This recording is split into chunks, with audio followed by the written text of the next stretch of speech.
So మన next topic వచ్చేసరికి income tax act లో filing of the return of income. So మనం income tax return file చేయడం గురించి మనం మాట్లాడుకుంటున్నామా.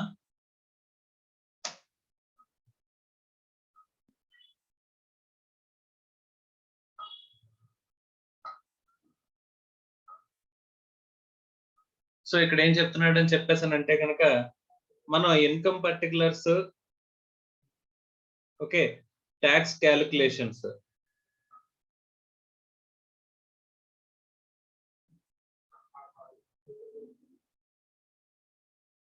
సో మనం income particulars, tax calculation, total గా ఫస్ట్ ఆఫ్ ఆల్ మనం సెల్ఫ్ అసెస్మెంట్ గురించి మనం మాట్లాడుకున్నామమ్మా. సో మన ఇన్కమ్ ని మనమే అసెస్ చేసుకోవాలి అని చెప్పేసి అనుకున్నాం. సార్ మన ఇన్కమ్ ని మనం అసెస్ చేసుకుని మన ట్యాక్స్ ని మనమే క్యాలిక్యులేట్ చేసుకున్న తర్వాత ఏం చేయాలి అని చెప్పేసానంటే, సో అది ఆ పర్టికులర్స్ అన్ని కూడా ఒక ఫామ్ రూపంలో మనం ఇన్కమ్ ట్యాక్స్ డిపార్ట్మెంట్ కి సబ్మిట్ చేయాలంటమ్మా. Okay, so whatever be the self assessed,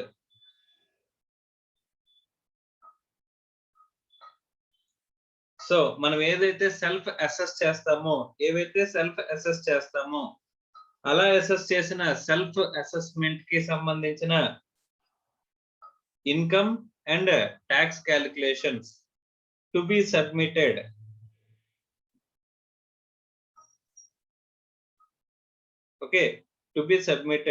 to income tax department.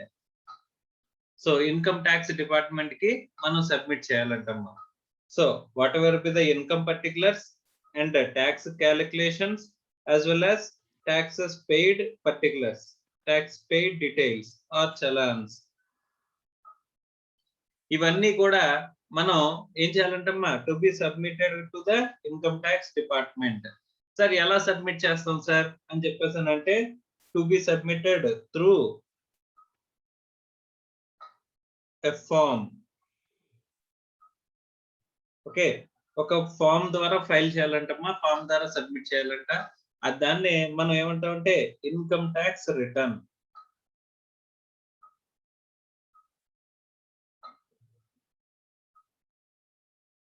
So income tax return అనేది ఇదేమి తిరిగి వచ్చేది నామిన్క్లేచర్ చూడకండి. ఇక్కడ ఇన్కమ్ ట్యాక్స్ రిటర్న్ అంటే it is a form to be submitted to the income tax department which contains income particulars which they have self-assessed and tax calculations which they have self-assessed and the paid taxes paid particulars. Okay, ఈ taxes paid particulars లో taxes may be paid through TDS and TCS. TDS TCS ద్వారా pay చేయొచ్చు, లేకపోతే advance tax ద్వారా pay చేయొచ్చు, లేదు అని చెప్పేసానంటే సెల్ఫ్ అసెస్మెంట్ ట్యాక్స్ ద్వారా మనం పే చేయొచ్చు. 140 ఏ అనే సెక్షన్ లో సెల్ఫ్ అసెస్మెంట్ ట్యాక్స్ ద్వారా కూడా మనం పే చేయొచ్చు, లేకపోతే రిబేటు, రిలీఫ్ ఇలాంటివన్నీ కొన్ని పదాలు మనం చెప్పుకున్నాం, దాని ద్వారా అయినా సరే మనం పే చేయొచ్చు. సో అలా పే చేసిన ట్యాక్స్ పర్టికులర్స్ మనం ఎంతైతే ఇన్కమ్ డిటర్మైన్ చేసుకున్నామో, సెల్ఫ్ అసెస్ చేసుకున్నామో, దాన్ని ట్యాక్స్ ఏదైతే క్యాలిక్యులేట్ చేసుకున్నామో, అప్పుడు ట్యాక్స్ పే చేసామో ఆ పర్టికులర్స్ అన్ని కూడా ఇన్కమ్ ట్యాక్స్ రిటర్న్ అనే ఫామ్ ద్వారా మనం ఇన్కమ్ ట్యాక్స్ డిపార్ట్మెంట్ కి సబ్మిట్ చేస్తా ఉంటాం. బాబు నాకు వచ్చిన ఇన్కమ్ ఇంత, మీరు చెప్పిన ట్యాక్స్ రేట్స్ ప్రకారం నా ట్యాక్స్ క్యాలిక్యులేట్ చేస్తే ట్యాక్స్ ఇంత, సో ఆ ట్యాక్సెస్ నేను పే చేసిన పర్టికులర్స్ ఇవన్నీ చెప్పేసాను. ఇదంతా కూడా ఇన్ఫర్మేషన్ ని మనం ఎక్కడ చేస్తామమ్మా, ఇన్కమ్ ట్యాక్స్ రిటర్న్ అనే ఒక ఐటీఆర్ అంటారమ్మా. ఓకే, ఒక tool, it is a tool or form. Okay, so ఆ ఫామ్ ద్వారా మనం ఇన్కమ్ ట్యాక్స్ డిపార్ట్మెంట్ కి మన పర్టికులర్స్ అనేవి సబ్మిట్ చేస్తామని చెప్పేసి చెప్తున్నారు. సార్ ఈ ఇన్కమ్ ట్యాక్స్ రిటర్న్ ఐటీఆర్ ఎప్పుడు లోపు ఫైల్ చేయాలి? Due date for filing of return of income, due date for filing. So due date for filing ఎప్పుడు లోపు మనం ఫైల్ చేయాల్సిన అవసరం ఉంటుంది. మన అసెస్మెంట్స్ గురించి ఆల్రెడీ మాట్లాడుకున్నాం. సో ఒకసారి కనుక దాన్ని కొంచెం డీటెయిల్డ్ గా చెప్పుకుంటే కనుక, first sort of assessment is self assessment. So ఈ సెల్ఫ్ అసెస్మెంట్ చేసిన తర్వాత మనం ఏం చేయాలి, ఐటీఆర్ ఫైల్ చేస్తాం. ఇన్కమ్ ట్యాక్స్ రిటర్న్ లో పర్టికులర్స్ అన్ని మెన్షన్ చేసి, వాళ్ళు అడిగిన పర్టికులర్స్ అన్ని కూడా మనం మెన్షన్ చేసి మన ఇన్కమ్ ట్యాక్స్ రిటర్న్ అనేది సబ్మిట్ చేస్తాం. రైట్, సబ్మిట్ చేసిన సార్ తర్వాత ఏం జరుగుతుంది అంటే కనుక వాళ్ళు మనం ఫైల్ చేసిన రిటర్న్స్ లోంచి అప్పుడు 100 రిటర్న్స్ ఫైల్ చేసిన అందులో 2 రిటర్న్స్ సెలెక్ట్ చేస్తారు. అంటే అట్లీస్ట్ 2%, ఎగ్జాంపుల్ కి 1% అవ్వచ్చు, 0.5% అవ్వచ్చు, వాళ్ళ ఇష్టం, వాళ్ళ పాలసీ ప్రకారం. ఇందులోంచి కొన్ని శాంపుల్ సెలెక్ట్ చేసి వాటిని ఏం చేస్తారమ్మా, స్క్రూటినీ అసెస్మెంట్ చేస్తారంటమ్మా.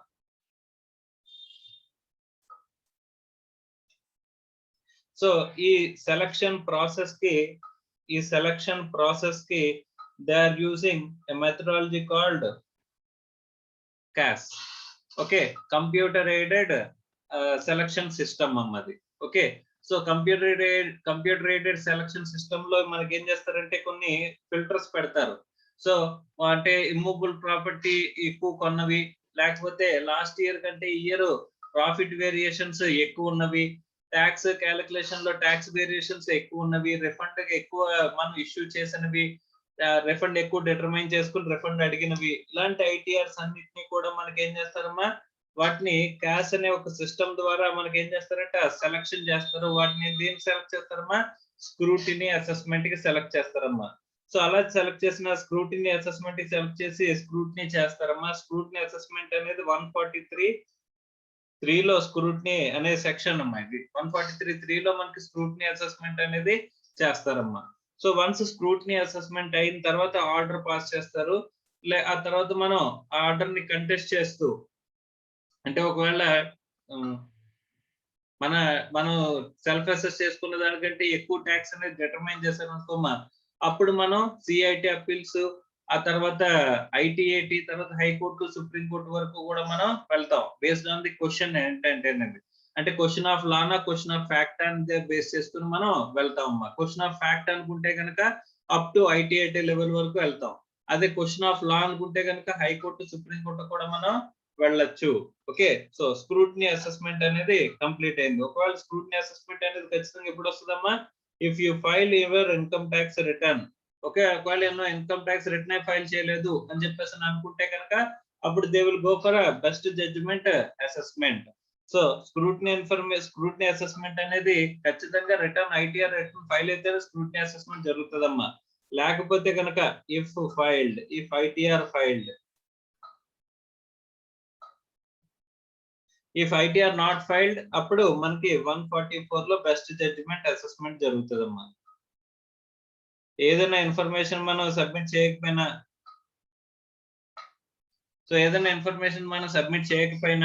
లేకపోతే ఇన్కమ్ ట్యాక్స్ రిటర్న్ మనం ఫైల్ చేయకపోయినా, అప్పుడు మనకి ఈ బెస్ట్ జడ్జిమెంట్ అసెస్మెంట్ అనేది జరుగుతుంది.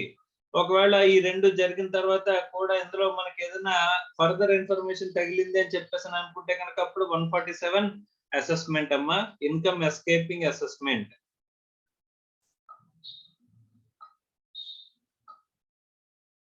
తర్వాత 153A search and seizure, search assessment అంటాము. ఓకే, సో ఇలా ఈ అసెస్మెంట్ జరగాలి అంటే కనుక, స్క్రూటినీ అసెస్మెంట్ అనేది జరగాలంటే కనుక వాటికి బేస్ ఏంటమ్మా, ఐటీఆర్ అనేది. ITR consist of the income particulars, the tax calculations and taxes paid details. ఇవన్నీ కలిపి మనకి అందులో ఉంటాయమ్మా ITR, income tax return. So income tax department కి మనం సబ్మిట్ చేసే పర్టికులర్స్ ని మనం ఏమన్నామో ఇన్కమ్ ట్యాక్స్ రిటర్న్స్ ద్వారా మనం సబ్మిట్ చేస్తామని చెప్పేసి మనం మాట్లాడుకున్నాము. సో ఇన్కమ్ ట్యాక్స్ రిటర్న్స్ ని ఎప్పటిలోపు మనం ఫైల్ చేయాలి, అసలు ఎప్పుడెప్పుడు మనం ఈ రిటర్న్స్ అనేవి ఫైల్ చేయాలి అనేది, due date for the filing of income కి మనకి డ్యూ డేట్స్ ఉన్నాయంటే అది ఎవరెవరు ఫైల్ చేయాలి, ఎవరెవరు ఫైల్ చేయాల్సిన అవసరం లేదు అనేది ఇప్పుడు మనం చూస్తున్నాము. ఇలాంటి రిక్వైర్మెంట్స్, ఇన్కమ్ ట్యాక్స్ రిటర్న్ అనేది ఎవరు ఖచ్చితంగా ఫైల్ చేయాలి, ఎవరు ఫైల్ చేయాల్సిన అవసరం లేదు. సో ఆ కేసెస్ చూద్దామమ్మా.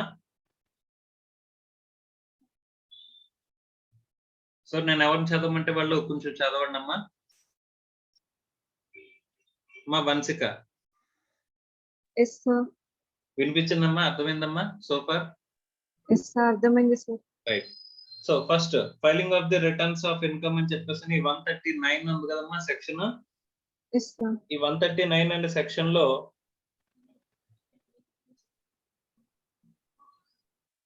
Yes. సో 139 అనే సెక్షన్ లో మనకి ఏమేమి చెప్పారో ఒకసారి చూడమ్మా. Filing of written income, section 139. 139(1) mandatory filing of return and due date. So ఎవరు ఖచ్చితంగా ఫైల్ చేయాలి అండ్ డ్యూ డేట్ రెండు కూడా ఒకే సెక్షన్ లో చెప్పారంట. Yes, sir.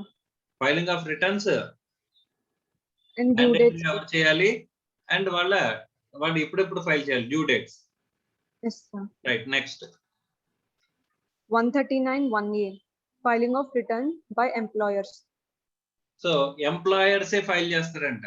మన ఎంప్లాయీస్ అందరికీ కూడా రిటర్న్ ఆఫ్ ఇన్కమ్ ఫైల్ చేయడానికి మనం టైము అది మనం కేటాయించకుండా మొత్తం ఎంప్లాయీస్ కి జనరల్ గా పర్టికులర్స్ అన్ని కూడా ఎంప్లాయర్ కి శాలరీ అంతా ఇన్కమ్ అంతా ఎవరు ఇస్తున్నారో మా ఎంప్లాయర్ కి ఇస్తున్నాడు. Yes, sir. ఒకవేళ ఎంప్లాయర్ కి కనుక మనం వేరే ఇన్కమ్స్ లేవని కానీ లేదా ఒకవేళ ఉన్న వేరే ఇన్కమ్స్ ఇన్ఫర్మేషన్ కూడా ఎంప్లాయర్ కి ఇచ్చామనుకోమ్మా, అప్పుడు ఏం చేయాలంటే కనుక దాని మీద కూడా టీడీఎస్ డిడక్ట్ చేయాల్సిన బాధ్యత ఎవరికి ఉంటుందంట? ఎంప్లాయర్ కి ఉంటుందంటమ్మా. Yes, sir. ఇది ఎక్కడ నేర్చుకుంటామంటే సెక్షన్ 192 లో నేర్చుకుంటామమ్మా. టీడీఎస్ అనే సెక్షన్ లో నేర్చుకుంటాం. మనకి ఇన్కమ్ పే చేసేది ఎంప్లాయర్ అన్నప్పుడు ఎంప్లాయర్ ఏం చేయాలంటే ఆ టీడీఎస్ డిడక్ట్ చేయాలి. టీడీఎస్ డిడక్ట్ చేసినప్పుడు ఎంప్లాయీ కనుక అదర్ ఇన్కమ్ పర్టికులర్స్ ఏదైనా ఇస్తే కనుక అవి కూడా కలిపి మనం టీడీఎస్ చేయాల్సిన బాధ్యత ఎవరి మీద ఉంటదంటమ్మా? ఎంప్లాయర్ పేరు మీద ఉంటదంట. Yes, sir. సెక్షన్ 192 ప్రకారం TDS. Yes, sir. TDS on salaries అమ్మా సెక్షన్. ఓకే. సో అలాంటప్పుడు మాక్సిమం ట్యాక్స్ అంతా కూడా ఎవరు కట్ చేస్తున్నారమ్మా? Employers, sir. ఎంప్లాయర్ కట్ చేసేస్తున్నాడు. నాకు వచ్చే ఇన్కమ్ అదే, ఆ ఇన్కమ్ మీద ట్యాక్స్ అంతా కూడా ఎంప్లాయర్ కట్ చేసేస్తున్నాడు. ఎంత మాక్సిమం వస్తే అంత మాక్సిమం డైరెక్ట్ చేస్తారమ్మా. 192 ప్రకారం ఎంప్లాయీకి ఎంతైతే ట్యాక్స్ అవుతుందో అంత ట్యాక్స్ మనం డైరెక్ట్ చేయాల్సిన బాధ్యత మన పేరు మీద ఉంటుందంట, ఎంప్లాయర్ పేరు మీద. Yes, sir. అంతేగాని స్పెసిఫిక్ గా పర్సంటేజ్ ఎవరు పర్సంటేజ్ చెప్పకుండా మొత్తం అంతటి మీద ట్యాక్స్ అనేది వేస్తారంట. Yes, sir. మొత్తం అంత పర్టికులర్స్ ఎంప్లాయర్ దగ్గర ఉన్నాయి, మొత్తం అంత ఇన్కమ్ వాడే చూస్తున్నాడు, మొత్తం ఎంతైతే అంత ట్యాక్స్ వాడే డైరెక్ట్ చేసేస్తున్నాడు. Yes, sir. అండ్ నేను ఇంకా అదర్ ఇన్కమ్స్ ఏమైనా ఉంటాయి రిపోర్ట్ చేస్తే అదర్ ఇన్కమ్స్ మీద కూడా టీడీఎస్ చేస్తున్నాడు, వాడే ట్యాక్స్ కట్టేస్తున్నాడు. అవును సార్. మరి ఇంకా అలాంటప్పుడు నేను అడిషనల్ గా ఇంకేం రిపోర్ట్ చేయాలమ్మా? ఇన్కమ్ ట్యాక్స్ రిటర్న్ లో వేరే అదర్ ఇన్కమ్స్ ఏమైనా ఉన్నాయని చెప్పిన అవి కూడా నేను ఎంప్లాయర్ చెప్తే దాని మీద కూడా వాడే ట్యాక్స్ డిడక్ట్ చేస్తున్నప్పుడు ఇన్కమ్ ట్యాక్స్ పర్టికులర్స్ లో అంటే ఇన్కమ్ ట్యాక్స్ రిటర్న్ లో అడిషనల్ గా నేను ఇచ్చేది ఏదైనా ఉంటుందా? ఎంప్లాయర్ మొత్తం ఇన్ఫర్మేషన్ ఉంది కాబట్టి వాడికి ఇచ్చే ఇన్ఫర్మేషన్ సరిపోతుందా? ఎంప్లాయర్ సైడ్ ఇన్ఫర్మేషన్ ఎంప్లాయర్ దగ్గర మొత్తం ఇన్ఫర్మేషన్ ఉంది కదా, నా ఇన్కమ్ పర్టికులర్స్ అన్ని కూడా. అవును సార్. ఆ ట్యాక్స్ పర్టికులర్స్ వాడి దగ్గర ఉన్నాయి. ట్యాక్స్ క్యాలిక్యులేట్ చేసేది వాడే, ట్యాక్స్ డిడక్ట్ చేసేది కూడా వాడే, అంటే ట్యాక్స్ కట్ చేసి గవర్నమెంట్ కి పే చేసేది కూడా వాడే అనుకున్నప్పుడు మొత్తం అన్ని పర్టికులర్స్ వాడి దగ్గర ఉన్నప్పుడు కావాలంటే ఏం చేసుకొచ్చామో ఆప్షన్ అనేది ఇస్తున్నాడు అంటమ్మా. ఏంటి ఆప్షన్? ఎంప్లాయర్ మీ రిటర్న్ కూడా ఫైల్ చేసేలాగా. అదేనమ్మా, ఫైలింగ్ అంటే ఇన్కమ్ ట్యాక్స్ రిటర్న్ ఫైల్ చేయాల్సింది ఎంప్లాయీ, కానీ ఆ అక్కడ మనం గనక చూస్ చేసుకుంటే కనుక ఎంప్లాయర్ మన తరపున రిటర్న్ కూడా మన ఇన్కమ్ ట్యాక్స్ డిపార్ట్మెంట్ కి ఫైల్ చేసేచ్చండి వాడు. జనరల్ గా 1000-2000 మంది ఎంప్లాయీస్ ఉన్నప్పుడు బల్క్ రిటర్న్స్ అని చెప్పేసి వాళ్ళు ఫైల్ చేస్తారమ్మా. ఎంప్లాయరే ఫైల్ చేస్తాడు ఎంప్లాయీ తరపున. ఎంప్లాయీ దగ్గర జస్ట్ కన్సెంట్ తీసుకుని ఎంప్లాయరే ఫైల్ చేస్తాడు. అలా ఫైల్ చేయడానికి పవర్స్ ఇచ్చిన సెక్షన్ ఏంటంటే section 139(1)(a). Yes, sir. Next. Section 139(1)(b) person who shall file returns in electronic form. So ఖచ్చితంగా ఎలక్ట్రానిక్ ఫామ్ అంటే online. Yes, sir. So online లోనే ఖచ్చితంగా ఇన్కమ్ ట్యాక్స్ రిటర్న్ ఫైల్ చేయాల్సిన వాళ్ళు ఎవరు అంటే ఆన్లైన్ కాకుండా మాన్యువల్ గా కూడా ఫామ్స్ ఉంటాయమ్మా. మాన్యువల్ గా మనం ఫిల్అప్ చేసి ఇన్కమ్ ట్యాక్స్ డిపార్ట్మెంట్ కి తీసుకెళ్ళి ఇవ్వచ్చా? మాన్యువల్ ఫామ్స్ అంటారమ్మా వాటిని. అలా కాకుండా ఖచ్చితంగా ఆన్లైన్ లోనే మనం ఇవ్వాల్సిన వాళ్ళు ఎవరు ఉన్నారు అని చెప్పేసి section 139(1)(b). Next 139(1)(c) power to exempt from filing of return. So ఎవరెవరిని మనకి ఎవరికి పవర్స్ ఉన్నాయి అనేది పవర్స్ అనేవి 139(1)C లో చెప్తున్నారు. అంటే ఎక్కడ ఎగ్జామ్ ఎవరినైనా ఫైల్ వీళ్ళు ఇన్కమ్ ట్యాక్స్ రిటర్న్ ఫైల్ చేయకుండా మనం ఎగ్జామ్ చేయొచ్చు అని చెప్పేసి ఎవరినైనా ఎగ్జామ్ చేస్తే కనుక Yes, sir. ఆ ఎగ్జామ్షన్స్ అన్ని 139(1)C లో ఉంటాయి. 139(1)C. 139(3) loss returns. మనం దీని గురించి ఆల్రెడీ మాట్లాడుకున్నామమ్మా. 139(3) గురించి set off and carry forward of losses అన్నప్పుడు లాసెస్ అనేవి డిటర్మైన్ చేస్తాం. ఎక్కడ డిటర్మైన్ చేస్తాం? ఇన్కమ్ ట్యాక్స్ రిటర్న్ ద్వారా డిటర్మైన్ చేస్తాం. Yes, sir. So income tax return ద్వారా డిటర్మైన్ చేసేటప్పుడు మనకి ఎక్కడైనా అసెస్మెంట్ లో లాస్ వస్తే కనుక రిటర్న్స్ ఏమంటాం అనుకున్నామా? లాస్ రిటర్న్స్ అంటారమ్మా. Yes, sir. So loss return అనేది ఫైల్ మనం ఇక్కడ లాస్ క్లెయిమ్ చేయాలంటే కనుక కొన్ని కేసెస్ లో మనకి ఏం కావాలంటే ఖచ్చితంగా ఇన్కమ్ ట్యాక్స్ రిటర్న్ ఫైల్ అయి ఉండాలి. అన్అబ్జర్వ్డ్ డిప్రిసియేషన్ మనం క్లెయిమ్ చేసుకునేటప్పుడు రిటర్న్ ఫైల్ చేయాల్సిన అవసరం ఉందా లేదా అంటే అవసరం లేదని చెప్పేసి మనం చెప్పుకున్నాం అమ్మా. Yes, sir. కానీ అదే బిజినెస్ లాస్ కి వచ్చేసరికి Return వేయాలి, sir. ఖచ్చితంగా రిటర్న్ అనేది ఫైల్ చేసి తీరాలి. అంతే కదమ్మా? అవును, sir. రైట్. సో ఇలా లాస్ రిటర్న్ కి డ్యూ డేట్ అనేది ఎక్కడ మెన్షన్ చేశారంటే దీనికి కొత్తగా డ్యూ డేట్ ఇవ్వలేదు. 139(1) లోనే మనకి డ్యూ డేట్ అనేది ఇచ్చారు అని చెప్పేసి కూడా మనం మాట్లాడుకున్నాం అమ్మా. Yes, sir. Okay. So right. Next ఇంకేమున్నాయి? 139(4) belated returns. Okay. 139(5) revised return. 139(6) return forms. 139(6)(a) prescribed particulars. 139(9) defective returns. So 139(4) అంటే బిలేటెడ్ రిటర్న్ అంటాడమ్మా. What is belated return? Due date అయిపోయిన తర్వాత ఇక్కడ 139(1) లో డ్యూ డేట్ ప్రకారం నువ్వు రిటర్న్ ఫైల్ చేయాలి. అవునా? Yes, sir. Mandatory filing of the return and due dates అనేది 139(1) లో చెప్పారు. Yes, ఆ sir. డ్యూ డేట్ తర్వాత కూడా మనం రిటర్న్ ఫైల్ చేయాల్సి వస్తే ఫైల్ చేసుకోవచ్చా? చేయొచ్చు, sir. సో అది ఎంతవరకు ఫైల్ చేయొచ్చు అనేది ఇక్కడ మనకి 139(4) లో చెప్తారమ్మా. Yes, sir. Next revised return అంటే మనం రిటర్న్ ఫైల్ చేసాము, అందులో పర్టికులర్స్ మనం తప్పుగా మెన్షన్ చేసామమ్మా.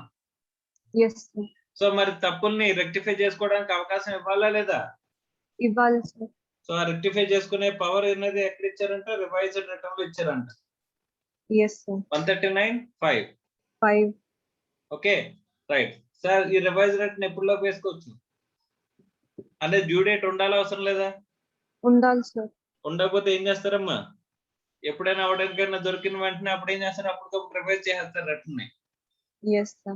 అర్థమైందా? అందుకని డ్యూ డేట్ అనేది ఉంది రివైజ్ రిటర్న్. తర్వాత రిటర్న్ ఫార్మ్స్ 139. సో మనం ఐటీఆర్ అనుకున్నాం కదమ్మా. Yes, sir. అందులో ఐటీఆర్స్ నెంబర్స్ ఉంటాయి. ITR 1, ITR 2, ITR 3 అలా ITR 4, ITR 5, ITR 6, ITR 7 వరకు మనకి ఏముంటాయంటే ఫార్మ్స్ ఉంటాయంట. Yes, sir. సో ఆ ఫార్మ్స్ ని మనం చూడాలి. ఓకే. ఏ ఫార్మ్ ఎవరు ఫైల్ చేయాలి అని చెప్పేసని. Yes, sir. ఒక ఇండివిజువల్ ఉన్నాడమ్మా, వాడికి ఓన్లీ శాలరీ ఉంది, బిజినెస్ ఇన్కమ్ లేదు. ఓకే. అప్పుడు ఏ రిటర్న్ ఫైల్ చేయాలి? హౌస్ ప్రాపర్టీ ఇన్కమ్ ఉంది, ఇక్కడ ఉంది అనుకుంటే కనుక అప్పుడు ఏ రిటర్న్ ఫైల్ చేయాలి?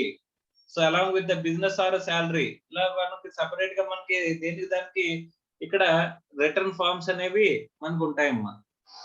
Yes, sir. Next 139(6)(a) prescribed particulars. So ఇంకేమన్నా ప్రిస్క్రైబ్ పర్టికులర్స్ ఐటీఆర్ తో ఇవ్వాలా? ఏంటవి? Yes, next sir. 139(9) defective returns. So మనం రిటర్న్ ఫైల్ చేసిన తర్వాత ఏం జరుగుతుంది అనుకున్నామమ్మా?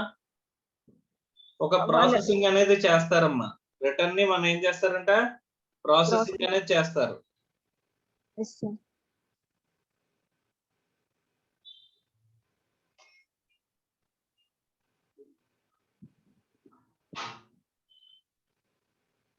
మనం 140 ఇక్కడ మనం 143(1) గురించి మాట్లాడుకున్నాం, గుర్తుందమ్మా?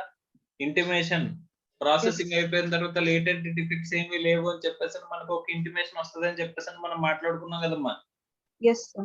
సో అది 139 అదే 143(1). ఓకే. ఇంటిమేషన్ నోటీస్ వస్తుంది. ఏదమ్మా? నోటీస్ వస్తుంది అన్నారు కదా, సార్. నోటీస్ 143(2) లో స్క్రూటినీ నోటీస్ వస్తుంది. 143(1) అంటే అక్కడ ఒక ప్రాసెసింగ్ జరిగింది అని చెప్పేసి మనకి ఏం చేస్తారమ్మా, అది జస్ట్ ఒక డాక్యుమెంట్ కింద మనకి ఇస్తారమ్మా. Yes, sir. So okay, Yes, sir. So ఈ ప్రాసెసింగ్ లో కనుక డిఫెక్ట్స్ ఏమైనా వచ్చాయనుకోమ్మా, Yes, sir. ఈ ప్రాసెసింగ్ లో కనుక డిఫెక్ట్స్ ఏమైనా వస్తే కనుక అక్కడ మనకి ఏ నోటీస్ ఇస్తారంటే కనుక 139(9) లో మనకి డిఫెక్టివ్ నోటీస్ ఇస్తారమ్మా. Yes, sir. నీకు అర్థమైందమ్మా? అర్థమైంది సార్. సో ఆ డిఫెక్ట్స్ అన్ని కూడా ఏమైనా వస్తే కనుక అది ఎక్కడ ఇస్తారంట? 139(9). 9 లో ఇస్తారు. Next submission of return income section 139(1). So first case, first మాట్లాడుకుంటున్నాం mandatory filing of the return of income and due dates. ఎవరెవరు ఫైల్ చేయాలి మ్యాండేటరీగా అండ్ వాళ్ళ డ్యూ డేట్స్ ఏంటి అని చెప్పేసి ఫస్ట్ మనం మాట్లాడుకుంటున్నాం అమ్మా. Yes, sir. ఫస్ట్ 139(1) చదువు. According to section 139(1), a person shall furnish the return of income subject to the following conditions. A company or firm, irrespective of the amount of income or loss, నీకు income వచ్చినా loss వచ్చినా ఖచ్చితంగా partnership firm కానీ company కానీ ఏం చేయాలి? File చేయాలి sir, కంపల్సరీగా. కంపల్సరీగా ఫైల్ File చేయాలి. చేయాలి. వాళ్ళకి లాస్ ఉన్నా ఇన్కమ్ ఉన్నా సరే ఫైల్ చేయాలి. Yes, sir. కంపెనీ కానీ ఫర్మ్ కానీ. Yes, sir. సో అర్థమైందమ్మా? అర్థమైంది సార్. అంటే టర్న్ ఓవర్ తో సంబంధం ఉందా? లేదు సార్. సంబంధం లేదు. Yes, sir. చదువమ్మా. A local authority, if the Hmm. income exceeds maximum amount which is not chargeable to income tax.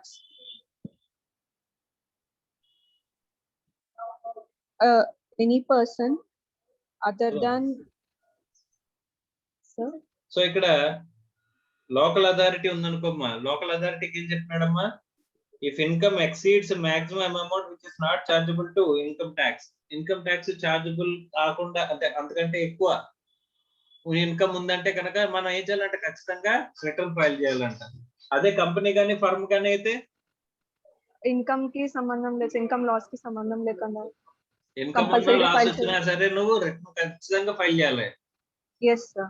Next Any person other than company, firm or local authority above, individual, AOP, firm, HF, LLP, artificial judicial person, if his total income or the total income of any other person in respect of which he is accessible to tax, say clubbing of income during the previous year exceeded the maximum amount which is not chargeable to income tax before giving effect to any exemption under section 54, 54B, 54D, 54EC, 54F, 54G, 54GA, 54GB in respect of capital gains deduction under section chapter 6A, section 80 to 80U. 80C to 80U. Yes, sir. Okay, right. So if there is total income or the total income of any other person in respect of whom he is accessible అని చెప్పేసానంటే దాన్ని ఏమంటారమ్మా? వేరే వాడు income వీడి చేతిలో assess అయ్యే case ఏంటి? క్లబ్బింగే కదా. Clubbing, yes, sir. సో ఆ క్లబ్బింగ్ తో కలిపిన ఇన్కమ్ కానీ వీటి ఇన్కమ్ కానీ ఏం దాటితే Maximum limit, basic exemption limit దాటితే సో మాక్సిమం లిమిట్ దాటితే ఏం చేయాలంట? అప్పుడు ఫైల్ చేయాలి సార్, రిటర్న్ ఫైల్ చేయాలి సార్. రిటర్న్ అనేది ఖచ్చితంగా ఫైల్ చేయాలి అని చెప్పేసి అంటున్నారమ్మా. Yes, sir. అర్థమైందా? Yes, sir. Right. Next Additional points. As the company or firm are required to furnish return of income mandatorily, irrespective of their income or loss, even if they derive only exempt income, say agricultural income, etc., or after formation, not commenced business, defunct companies or firms, etc., are also required to comply with filing of return. So ఏమంటున్నాడమ్మా additional points లోని? ఇక్కడ పైన any person other than 1 and 2 above కంపెనీలు కానీ ఫర్ములు కానీ local authority కాని వాళ్ళు ఏం చేయమంటున్నాడమ్మా? రిటర్న్ ఫైల్ చేయాలి అని అంటున్నారు సార్. రిటర్న్ ఫైల్ చేయాలి. ఎప్పుడు? వాళ్ళ కంపెనీకి ఫర్మ్ అయితే లాస్ కి ఇన్కమ్ కి సంబంధం లేకుండా ఉంటుంది సార్, వాళ్ళు కంపల్సరీ సార్. ఓకే. మిగతా వాళ్ళకి అయితే వాళ్ళ ఇన్కమ్ దాటితే ఫైల్ చేయాలి ఏం సార్. దాటాలి? బేసిక్ మాక్సిమం అమౌంట్ దాటితే ఫైల్ చేయాలి సార్. బేసిక్ ఎగ్జామ్షన్ లిమిట్ కాకుండా బేసిక్ ఎగ్జామ్షన్ లిమిట్ కాకుండా మన ఇన్కమ్ అనేది దాటి ఉండాలంట. Yes sir.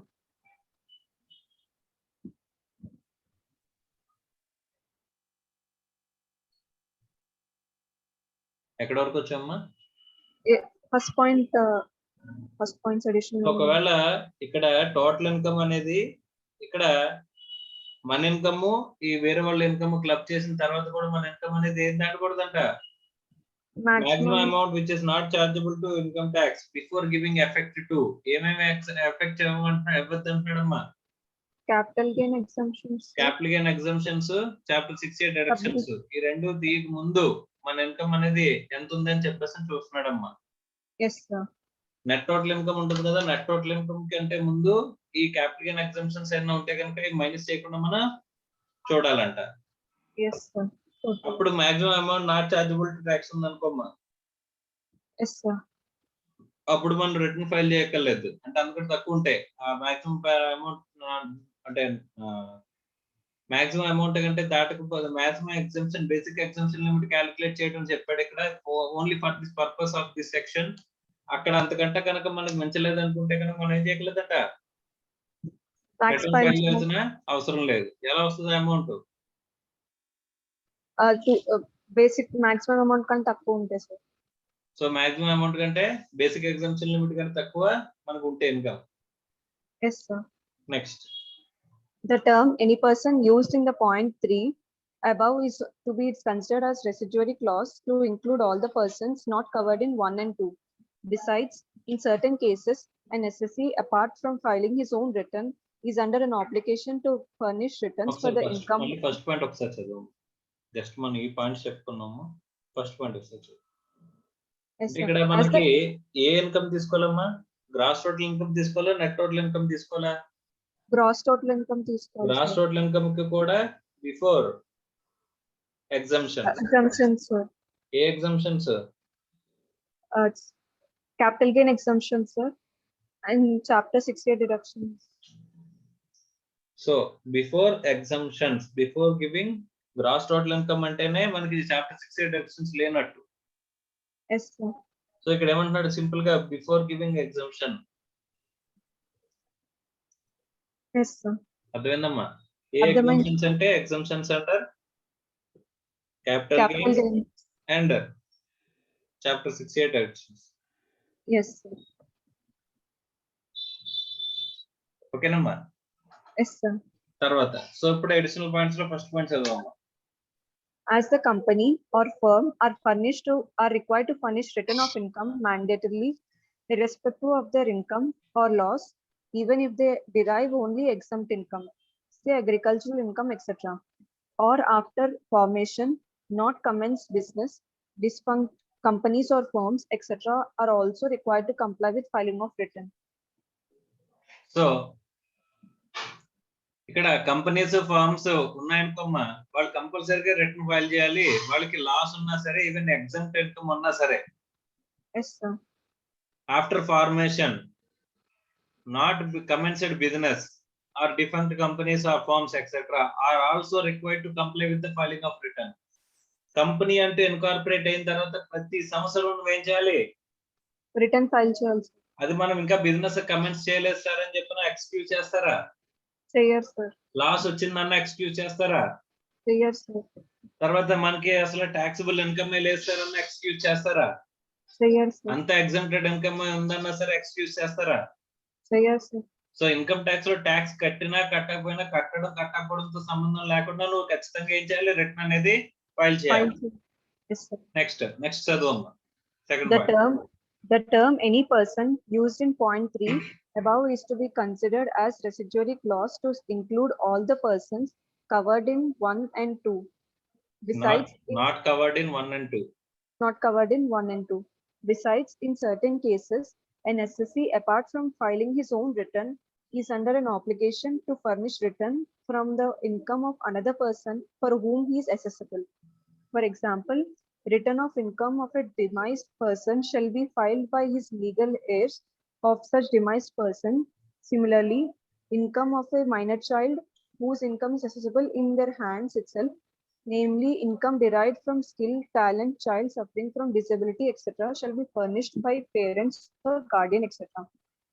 సో ఇక్కడ నార్మల్ గా మనకి ఏం చెప్తున్నాడు అంటేనమ్మా, థర్డ్ పాయింట్ లో ఎనీ పర్సన్ అని ఏవైతే చెప్తున్నాడో ఎనీ పర్సన్ అంటే అదర్ దాన్ 1 into అందరూ వస్తారు, ఇంకెవరన్నా Yes. మిగిలిపోతే అందరినీ చెప్తున్నాడు అక్కడ. Yes, 1 and sir. 2 లో కవర్ అవ్వని అందరూ అంటే ఇండివిజువల్, ఏఓపి, ఇక్కడ హెచ్యుఎఫ్, పార్ట్నర్షిప్ ఫర్మ్, సారీ ఇక్కడ లోకల్ అథారిటీకి కంపెనీ ఆర్ ఫర్మ్ కి ఇచ్చేసారు కాబట్టి మిగతా వాళ్ళు అందరూ వస్తారు. ఎల్ఎల్పి కూడా ఇక్కడే వస్తుంది. వాళ్ళు ఏంటి, వీళ్ళు ఫైల్ చేయాలంటే కనుక ఏం కావాలంట, బేసిక్ ఎగ్జామ్షన్ లిమిట్ అనేది దాటాలి. ఏది దాటాలి? Gross total income before capital gain exemptions as well as Deduction, chapter 60 deduction. Chapter 6 deductions. Yes, sir. Okay, so Yes, sir. ఇక్కడ మిగతా వాళ్ళ ఇన్కమ్ ని మన ఇన్కమ్ లో కలుపుతున్నప్పుడు ఆ ఇన్కమ్ కూడా కలుపుకొని మనం చూసుకోవాలంట బేసిక్ ఎగ్జామ్షన్ లిమిట్ దాటేమా లేదా అని చెప్పేసాను. Yes, sir. అర్థమైందమ్మా? అర్థమైంది, sir. నెక్స్ట్ థర్డ్ పాయింట్ చదువు. నెక్స్ట్ చదువు. Mandatory filing of return of income in certain cases. In the following cases, return of income shall be furnished mandatorily irrespective of their income. Person holding assets outside India. So ఎవరెవరు మనకి ఖచ్చితంగా return file చేయాలి అంటే, income అనేది మనకి ఇక్కడ ఏమంటున్నాడమ్మా, persons holding assets outside ఇండియాలో ఇన్కమ్ అసెట్స్ ఉన్నాయి Yes, sir. అనుకుంటే కనుక ఖచ్చితంగా మనం ఏం చేయాలంట, Return file shall. Return file చేయాలి. అంతే కదమ్మా? Yes, sir. Next, Any person, an individual or HUF, being a resident and ordinary resident in India within the meaning of section 66, who is not required to furnish a return under section 139(1) and who at any time during the previous year holds as a beneficial owner or otherwise any asset, including any financial interest in any entity located outside India, or has signing authority in any account located outside India, or is a beneficiary of any asset, including any financial interest in any entity located outside India, shall furnish on or before the due date a return in respect of his income or loss for the previous year in such form and verified in such manner, and setting forth such other particulars as may be prescribed. However, in case of an individual being a beneficiary of any asset, including any financial interest of an entity located outside India, the return of income shall not be necessary in case where income, if any, arising from such asset is includable in the income of the beneficial owner. Okay, first చెప్పింది ఎవరికమ్మా, any person and individual or HUF being ఎవరంట, resident and ordinary resident in India. Yes. ఎవరమ్మా resident, ordinary resident గురించి మనకి మాట్లాడుతున్నాడు individual HUF లో. Yes, sir. ఆ రెండు చోట్లే కదమ్మా మనకి రెసిడెంట్ అంటే ordinary resident, resident not ordinary resident అనేది ఉండేది ఎక్కడ, ఇండివిజువల్ హెచ్ఎఫ్ చోట మనకి మాత్రమే మనకి ఏముంటది, ordinary resident not ordinary resident అనేది వస్తుంది. లేకపోతే మిగతా వాళ్ళందరికీ రెసిడెంట్ నాన్ రెసిడెంట్ అనేది చూస్తే సరిపోతుంది. రెసిడెంట్ అనగానే రెసిడెంట్ ఆర్డినరీ రెసిడెంట్ లోకి వచ్చేస్తాడు ఆటోమేటిక్ గా. Yes, sir. అంతేనమ్మా? Yes, sir. Resident not ordinary resident అని అన్నాడు అంటే ఖచ్చితంగా అక్కడ ఏంటి, ఏదో individual or HUF. Okay, so being a resident and ordinary resident in India within the meaning of section 66, who is not required to furnish a return of income under section 139(1). వాడు normal గా చూస్తే return file చేయగలదు and 139(1) ప్రకారం చూసుకుంటే కనుక. Yes, sir. అలాంటి వాడు కూడా ఇక్కడ రిటర్న్ మ్యాండేటరీ గా ఫైల్ చేయాల్సిన అవసరం ఉంటుంది అని చెప్పేసి అంటున్నాడమ్మా. ఎప్పుడు వాళ్ళు అవుట్సైడ్ ఇండియా అసెట్ మెయింటైన్ చేస్తారు, హోల్డ్ సో ఎప్పుడంట, holds a beneficial owner or otherwise any asset including any financial interest in the entity located outside India, or has a signing authority in Yes, any sir. account located outside India అని చెప్పాడమ్మా. Yes, sir. అంటే beneficial owner గా ఉన్నా సరే నువ్వు Yes, sir. ఒక beneficial గా owner గా ఉన్నావు అని చెప్పేసి అనుకుంటే దేనికంట, దేనికమ్మా? Any Including any financial interest in the entity located entity. outside India or Yes. signing Authority. authority in any account located outside India ఉంటే కనుక నువ్వు బెనిఫిషియల్ గా ఓనర్ గా దేనికైనా ఉంటే కనుక అవుట్ సైడ్ ఇండియాలో ఉన్న అసెట్ కి నువ్వు బెనిఫిషియల్ గా ఓనర్ గా ఉన్నావు అనుకోమ్మా అప్పుడు Yes, sir. అప్పుడు కూడా నెక్స్ట్ file. మ్యాండేటరీ ఫైలింగ్ అమ్మా అప్పుడు బెనిఫిషియల్ ఓనర్ గా ఉన్నా సరే. Yes, sir. So signing authority of an account అంటే sir. ఏదమ్మా? Signing authority in any account అన్నారు కదా సార్. అవునమ్మా. అంటే ఏంటంటే ఇప్పుడు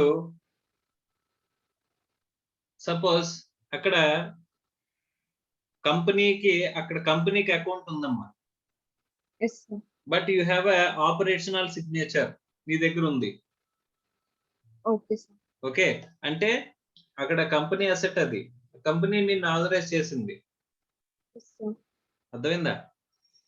అర్థమైంది. Next beneficial owner in respect of an asset means an individual who has provided directly or indirectly consideration for point. ఇక్కడ ఏ పాయింట్ ఒకటే మనం బి పాయింట్ చూడలేదు. Is a beneficiary of an asset located outside India including financial interest in an entity. అంటే నీకు beneficiary of any asset, ఏదైనా asset బెనిఫిషియరీగా ఉన్నా సరే, బెనిఫిషియరీగా ఉండడం అంటే ఏంటి సార్ అంటే కింద మనకు చెప్తున్నట్టు చూడమ్మా, బాక్స్ లో చెప్తుంది చదువు. yes, beneficial owner in respect of an asset means an individual who has provided directly or indirectly consideration for the asset for the immediate or future benefit, direct or indirect, of himself or any other person. So beneficial owner అంటే ఎవరంటమ్మా? Individual who has provided directly or indirectly consideration for the asset for the immediate or future benefit, direct or indirect, of himself or any other person. అంటే first మనం amount అనేది దానికి సంబంధించిన డబ్బులు అనేది ఇచ్చేసాం, దాని బెనిఫిట్ అనేది మనకు వస్తుంది. మీకు అర్థమైందా? సో అక్కడ బెనిఫిషియల్ ఓనర్ అంటే అక్కడ డైరెక్ట్ గా కానీ ఇండైరెక్ట్ గా కానీ కన్సిడరేషన్ నువ్వు పే చేసేయడం వల్ల దాని ఫ్యూచర్ బెనిఫిట్ నువ్వు పొందుతావని చెప్పేసి అనుకుంటే కనుక you will be the beneficial owner. So అలా బెనిఫిషియల్ ఓనర్ అయినా సరే మనకి ఏదైనా అసెట్ కి అక్కడ మనం ఖచ్చితంగా ఇండియాలో రిటర్న్ ఫైల్ చేయాలి. అవుట్ సైడ్ ఇండియాలో ఉన్న అసెట్ కి నువ్వు బెనిఫిషియల్ ఓనర్ అయినా సరే నువ్వేం చేయాలంట? You have to file your income tax return. అదే బెనిఫిషియరీ అంటే ఏం చెప్తున్నాడు చదవమ్మా. Beneficiary in respect of an asset means an individual who derives benefit from the asset during the previous year and the consideration for such asset has been provided by any person other than such beneficiary. So beneficiary in respect of asset means individual who derives benefit from the asset during the previous year. ఆ asset నుంచి నువ్వు benefit కనుక పొందుతున్నట్లయితే you will be called as beneficiary. Consideration of for such asset has been provided by person otherwise than for such a benefit, otherwise than such a beneficiary అని చెప్పేసి అంటున్నాడు. అంటే net benefit అనేది వీడికి వస్తే చాలు, you will become బెనిఫిషియరీ. అలా beneficiary ఎవరైనా ఉన్నట్లయితే అవుట్ సైడ్ ఇండియాలో ఉన్న అసెట్ నేను బెనిఫిషియరీగా ఉన్నాను అనుకోమ్మా, అప్పుడు ఏం చేయాలంట? కంపల్సరీ రిటర్న్ అనేది ఫైల్ చేయాలంట. కానీ ఇక్కడ however అని చెప్పి చూడమ్మా బాక్స్ పైన, however in case of individual being beneficiary of an asset including any financial interest in any entity located outside India. Okay. The rate of income shall not be necessarily in a case where income, if any, arising from such asset is includable in the income of the beneficial owner అని చెప్పేసి అంటున్నాడమ్మా. Clear? Right. So ఇక్కడ మనకి చెప్పేది ఏంటంటే కనుక however in case of individual కి అయితే కనుక being a beneficiary to an asset, any asset, ఏదైనా asset కి నువ్వు బెనిఫిషియరీగా ఉంటే కనుక okay, that is located out side India, out side ఇండియాలో లొకేట్ అయిన దానికి నువ్వు ఏమంటున్నావు అంటమ్మా? బెనిఫిషియల్ ఓనర్ గా ఉన్నాయంట. The return of income shall not be necessarily in case where income, if any, arising from such asset includable in the income of the beneficial owner. Beneficial owner చేతిలో include అవ్వాల్సిన అవసరం లేదు. అలాంటప్పుడు వాడు return file చేయాల్సిన అవసరం ఉండదంట. Next, persons who fulfil certain conditions అని సెకండ్ పాయింట్ చెప్పాడు మ్యాండేటరీ ఫైలింగ్ లో. చదవమ్మా. Any person other than a company or a firm who is not required to furnish a return under section 139(1) is required to file income tax return if during the previous year such person has deposited an amount or aggregate of the amounts exceeding 1 crore in one or more current accounts maintained with a bank company or a cooperative bank, or ఒక has నిమిషం అమ్మా. incurred. ఒక్కొక్క point గా వెళ్దాం. Yes, sir. Any person other than company or firm. Company or firm అయితే ఖచ్చితంగా ఎవడైనా file చేయాలి కదా, ఎలాగైనా సరే. అందుకని కంపెనీ ఆర్ ఫర్మ్ తీసేసి మిగిలిన చెప్తున్నాడమ్మా మిగిలిన వాళ్ళకి. Yes, sir. So a person other than a company or firm who is not required to furnish return on income under section 139(1). వాడు నార్మల్ గా 139(1) లో రిటర్న్ ఫైల్ చేయాల్సిన అవసరం లేదు, ఎందుకంటే వాడికి అంత ఇన్కమ్ లేదు. Yes, sir.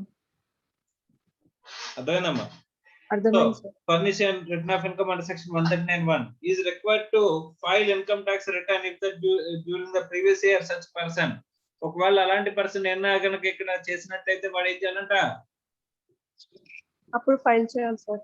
ఫైల్ చేయాలి. ఎవడు? ఫస్ట్ పాయింట్ ఏం చెప్తున్నాడు? Has deposited an amount of or aggregate amount of exceeding 1 crore in one or more of the current accounts maintained with a banking company or cooperative bank. Cooperative bank దగ్గర నుంచి కానీ banking company దగ్గర నుంచి కానీ నువ్వు ఏం చేయాలంటమ్మా? 1 crore deposit 1 crore కన్నా చేస్తే కనుక అప్పుడు నువ్వు ఖచ్చితంగా అప్పుడే ఫైల్ చేయాలి, సార్. రిటర్న్ ఫైల్ చేయాలి. Yes, sir. Next has incurred in expenditure of an amount or aggregate of the amounts exceeding rupees 2 lakhs for himself or any other person for travel to a foreign country. So foreign కంట్రీకి వెళ్ళాలంటే కనుక 2 లక్షల కంటే ఎక్కువ ఖర్చు పెట్టామంటే కనుక 2 లక్షలు ఏ కరెన్సీలో అమ్మా ఫారెన్ వెళ్తున్నామంటే? Indian currency, sir. ఇదమ్మా Indian currency. Indian sir. Currency అమ్మా. ఓకే. సో Yes, ఎంత? 2 lakhs అంట. Yes, sir. 2 lakhs కనుక దాటితే Return file చేయాలి, sir. Next Has incurred expenditure of an amount or aggregate of the amount exceeding rupees 1 lakh towards consumption of electricity or fulfills such other prescribed conditions. So ఇక్కడ ఏం చెప్తున్నాడమ్మా?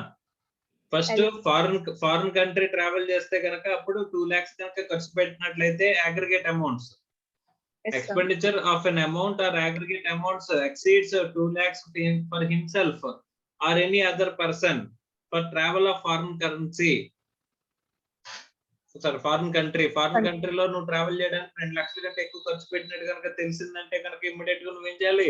నీ income అనేది అంత లేకపోయినా సరే నువ్వు రిటర్న్ ఆఫ్ ఇన్కమ్ అనేది ఖచ్చితంగా ఫైల్ చేయాలంట. Yes, sir. Clear? Yes, sir. Next has incurred expenditure of an amount aggregate amounts exceeding 1 lakh towards the consumption of electricity. Current bill కనుక మీకు 1,00,000 రూపాయల కంటే ఎక్కువ వచ్చిందనుకో అప్పుడు ఏం చేస్తారంటమ్మా? Return file చేయాలి. ఖచ్చితంగా రిటర్న్ ఫైల్ చేయాల్సిన అవసరం అనేది ఉంటుంది. So Yes, sir. Fulfil such other prescribed conditions అంటున్నాడు. ఇంకేమైనా కండిషన్స్ కావాలనుకుంటే పెట్టచ్చు అంట. Yes, sir. ఇవన్నీ ఎక్కడ చెప్పారమ్మా? 139(1) లో మనకి స్పెసిఫై చేశారు. Yes, sir. అర్థమైందా? అర్థమైంది, sir. Next Due so date, మనకి sir. 139(1) లో మనకి ఏం చెప్తున్నారంటే కనుక మ్యాండేటరీగా ఎవరు ఫైల్ చేయాలి రిటర్న్స్? డ్యూ డేట్స్ ఏంటి? Yes, sir. Due Due dates dates. ఏమేమి ఉంటాయి ప్లస్ మ్యాండేటరీగా ఎవరెవరు ఫైల్ చేయాలి అని చెప్పేసి అన్నారు. అర్థమైందమ్మా? Yes, సో అందులో ఇప్పుడు డ్యూ డేట్స్ చూద్దాం. డ్యూ డేట్స్ అంటే ఎప్పుడు చెప్పినట్టు చూడు. Yes, sir. Due dates for filing return of income. A return of income shall be furnished within the due dates stipulated hereunder. Any SSE who is required to furnish transfer pricing report pertaining to international or specified domestic transactions. 30th November of relevant assessment year. Next చదువుమా. Any person other than a case referred to in point 1 above, any other person other than company whose accounts are required to be audited under this act or under any other law, and any partner of a firm whose accounts are required to be audited under this act or any other law, such partner may be working or non-working partner. Due date is 31st October of relevant assessment year. In the case of any other SSE, 31st July of relevant assessment year. So ఇక్కడ first of all ఏం చెప్పినాడంటే మా transfer pricing report మనం file చేయాల్సి వస్తే కనుక ఇది already due date మనం చెప్తున్నాం. ఎప్పుడమ్మా? 30th November. ఒకవేళ ట్యాక్స్ ఆడిట్ కి లైబుల్ అయ్యారు అని చెప్పేసి అనుకుంటే అప్పుడు 31st October, sir.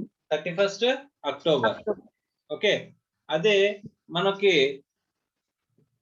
ఈ రెండు కాలేదు అని చెప్పేసి అనుకుంటే కనుక, ఈ రెండు డ్యూ డేట్స్ లో కవర్ అవ్వలేదు అని చెప్పేసి అనుకుంటే కనుక అప్పుడు 31st July, sir.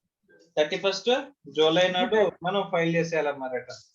ఒకవేళ కంపల్సరీగా ఇవి డ్యూ డేట్స్ ఉంటాయా, మార్చే అవకాశం ఉందా? మార్చే అవకాశం ఉంది. సో బై నోటిఫికేషన్ ద్వారా ఏం చేయొచ్చమ్మా, ఇచ్చే డ్యూ డేట్స్ ని చేంజెస్ అనేవి చేయొచ్చు అంట. Yes, sir. Right. So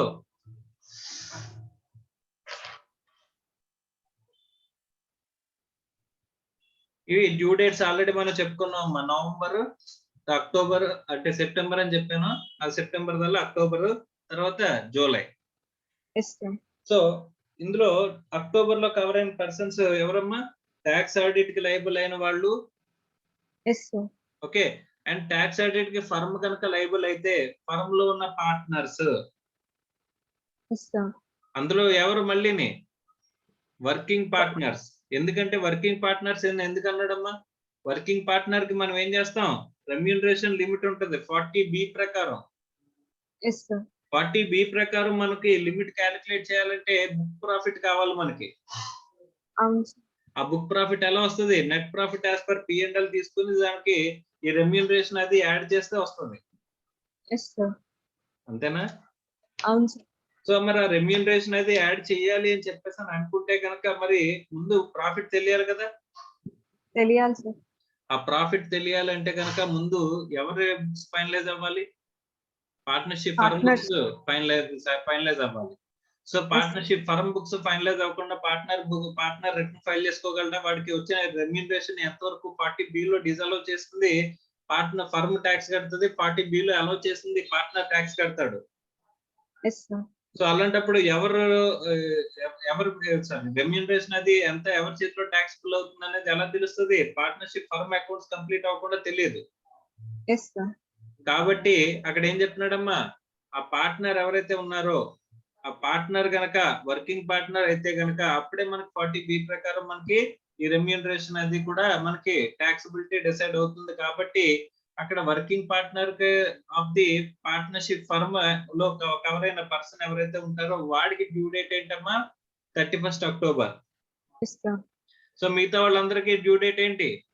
31st July, sir. 31st July. అర్థమైందమ్మా? అర్థమైంది, sir. ఓకే, మరి పార్ట్నర్షిప్ ఫర్మ్ కి due date 31st October, sir. So audit కి లైబుల్ అయితేనే అది, ఆడిట్ కి లైబుల్ అవ్వకపోతే 31st July. July. Yes, sir. Right. Next additional point చదువు. The central government is empowered to exempt any class or classes of persons from the requirement of furnishing a return of income having regard to such conditions as may be specified by way of notification in the official gazette. Section 139. Central government is empowered to exempt any class of persons from requirement of furnishing of return of income. ఎవరైనా సరే return file చేయాల్సిన అవసరం లేదని చెప్పేసి official gazette లో ఒక ఇవ్వడం ద్వారా, నోటిఫికేషన్ ఇవ్వడం ద్వారా వాళ్ళని ఎగ్జామ్ చేసేయచ్చు. Yes, sir.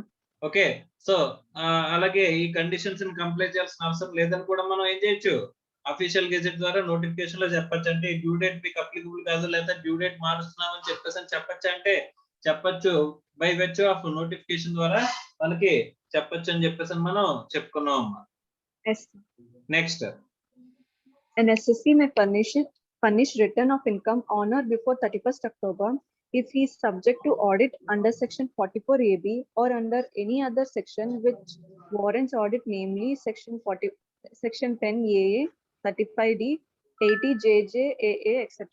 సో ఒకవేళ ఎస్ఎస్సి కనుక 31st అక్టోబర్ కనుక return of income May furnish return of income on are before 31st October అంటే ఇప్పుడు ఆడిట్ కనుక, ఆడిట్ అనే సెక్షన్ ఎక్కడ చూసామమ్మా? 44AB లో చూసాం. Yes, sir. తర్వాత ఈ 10A లో కానీ 35A లో కానీ 35D లో కానీ 80JJ అంటున్నాడు. డిడక్షన్స్ లోని ఎగ్జంప్షన్స్ లోని చూద్దామమ్మా. ఆల్రెడీ 35D అనేది ప్రిలిమినరీ ఎక్స్పెన్సెస్ గురించి మనం మాట్లాడుకున్నట్టు చూసాం. Yes, sir. సో ఎక్కడైనా సరే అక్కడ ఆడిట్ అనేది చేయాలని చెప్పారు అని చెప్పేసి అనుకుంటే కనుక అక్కడ మనం ఏం చేయాలంట? అప్పుడు మనం రిటర్న్ ఫైల్ చేయాలి, సార్. సో రిటర్న్ ఫైల్ చేయడానికి డ్యూ డేట్ ఏంటి? ఆడిట్ చేస్తే గనక లయబిలిటీ డ్యూ డేట్ ఏంటేనమ్మా 31st అక్టోబర్. ఓకేనా? Yes, sir. రైట్. ఒక చిన్న క్వశ్చన్ చెప్పమ్మా. కంపెనీ ఉంది ఆడిట్ కి లయబుల్ అవ్వలేదు. Yes, sir.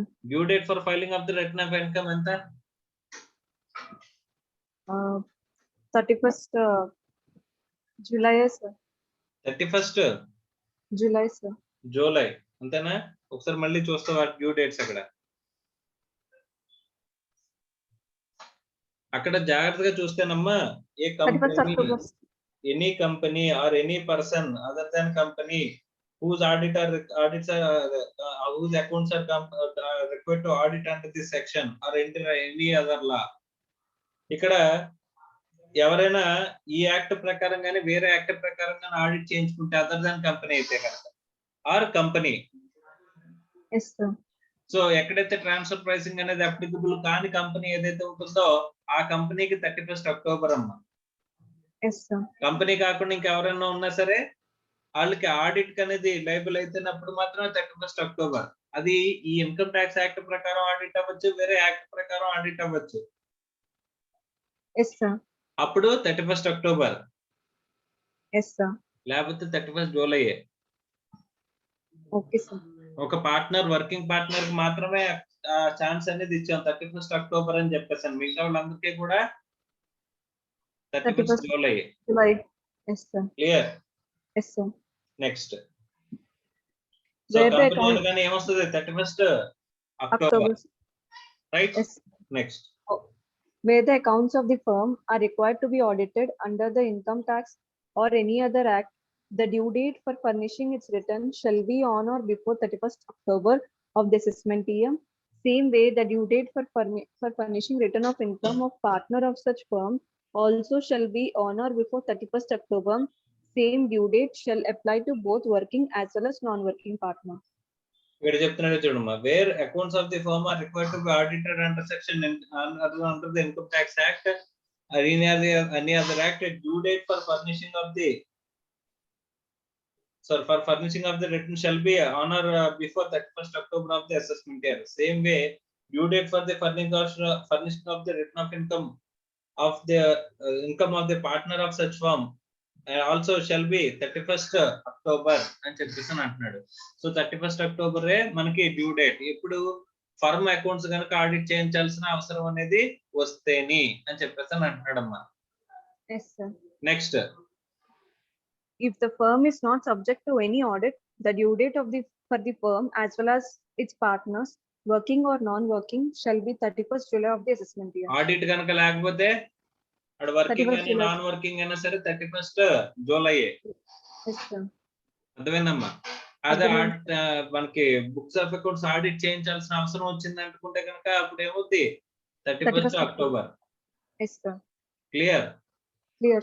Next It may be noted that any default in filing of return of income on or before the time limit prescribed under section 139(1) shall warrant levy of interest under section 234A. Section 234A is dealt within chapter 15, advanced tax, self-assessment of okay. interest. Sorry, ఇక్కడ మనకి ఏంటంటేనమ్మా chapter 15 లో advance taxes interest గురించి మనం మాట్లాడుకున్నాం. Return within the date లో file చేయకపోతే మనకి interest levy అవుతుంది అనుకున్నాం. అది ఏ ఇంట్రెస్ట్ అనుకున్నామమ్మా? 234A interest. Yes, sir. 234A interest కూడా మనం మాట్లాడుకున్నాం కదా. 234A Yes, sir. BC. అవును, sir. ఓకే.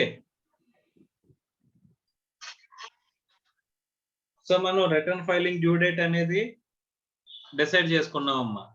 అంటే 139(1) లో మ్యాండేటరీగా ఎవరు రిటర్న్ ఫైల్ చేయాలి? File. సో మనం 139(1) లో డ్యూ డేట్స్ గురించి మాట్లాడుకున్నామమ్మా. అలాగే ఎవరెవరు మ్యాండేటరీగా రిటర్న్ ఫైల్ చేయాలనేది కూడా మనం మాట్లాడుకున్నాం. Yes, sir. Clear? Yes, sir. Right. Next